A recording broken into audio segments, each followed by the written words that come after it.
So you want to know how to play Battle Cats? Well, this guide is just for you.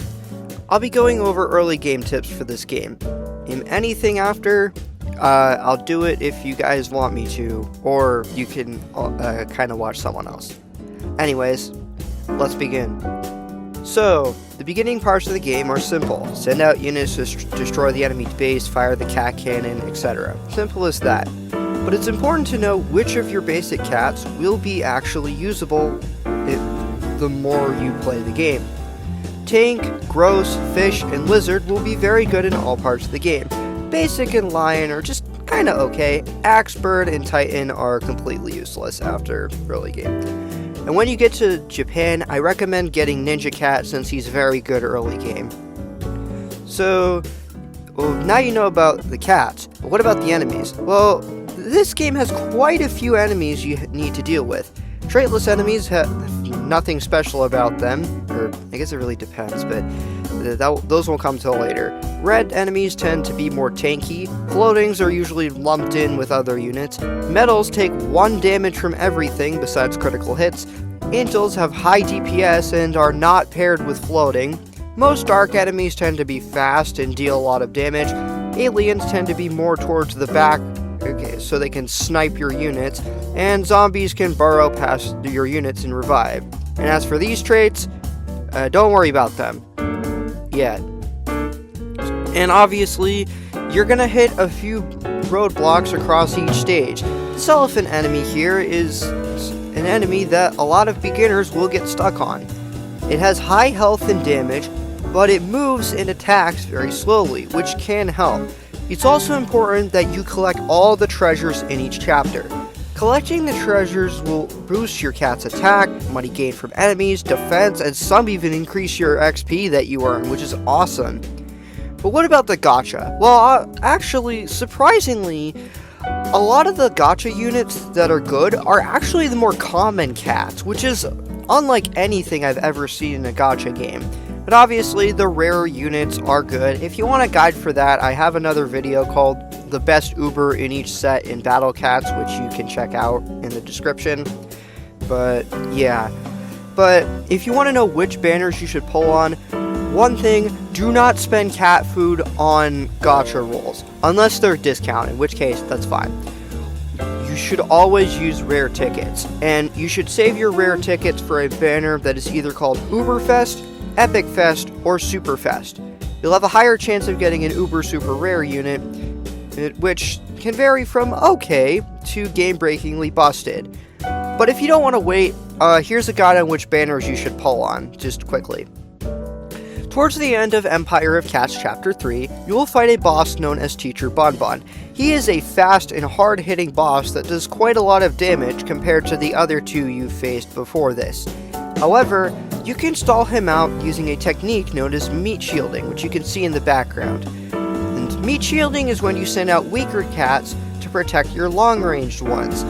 And it's basically creating an infinite barrier that enemies cannot get through unless they attack fast or if there's like other stuff, but it's a basic strategy you'll be using throughout the entire game. And also, you should get Boogie Cat before you get to Chapter 3 Moon. Just trust me on this, it will make your life so much easier. But after you defeat Bonbon, what should you do? First of all, do not go to Into the Future just yet. This is a big noob trap people get into. Into the Future is not, don't go there yet.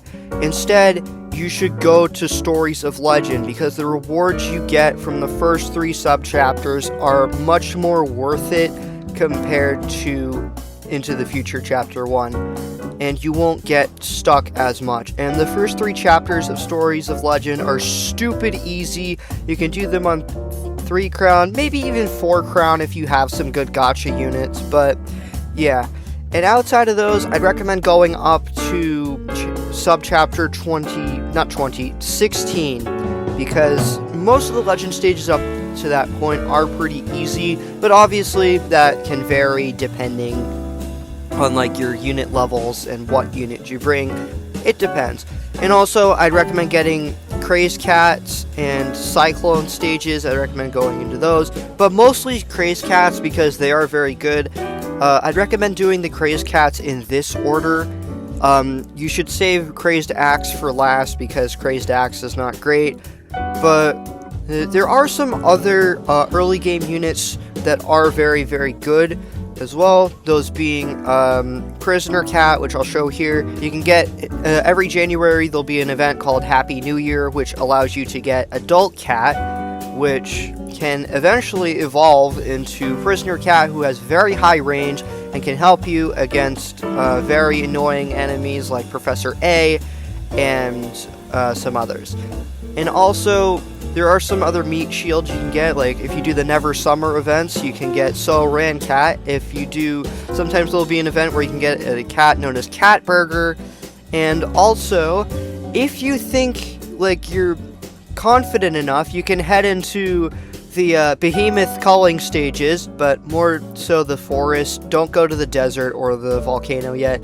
And you can try and get Courier Cat, which will help you out immensely.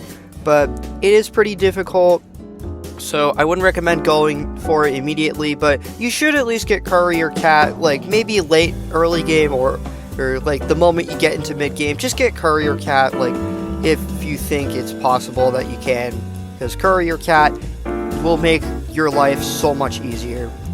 So when you do actually get into the future, aliens can be very strong, but there are treasures to make them easier to deal with, which you should get. Alien crystal treasures makes them weaker and deal less, and have less health, sorry. And also, it goes without saying, you should also evolve your gacha units. If you can, like when you grind cat fruit, you should get their true forms. Here's a priority list if you need it. Ubers are so much harder to true form, so don't go for that just yet, because Epic Cat Fruit is pretty scarce early game. But, no, scarce, I meant scarce, jeez, oh my god. Anyways, for into the future, I should also mention, don't do zombie outbreaks just yet. I know they give cat food, but, like, it's not, some of them get really difficult and annoying, and just don't do them yet. And finally, I'd just like to say this game is about strategy. You are going to lose quite a bit.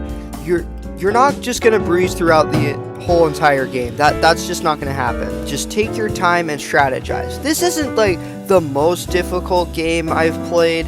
That honor goes to basically any of the Souls games I've played, which are just these three. But this is still very difficult. And it is important to know that the strategy is this game is a lot more strategy focused compared to other tower defense games, because one mistake can lose you the entire stage. So yeah, and that wraps up the beginner's guide for Battle Cats. Let me know if there's anything I missed, which if I did, I'll add it into the pinned comment, and subscribe if you enjoyed this video. Okay, bye.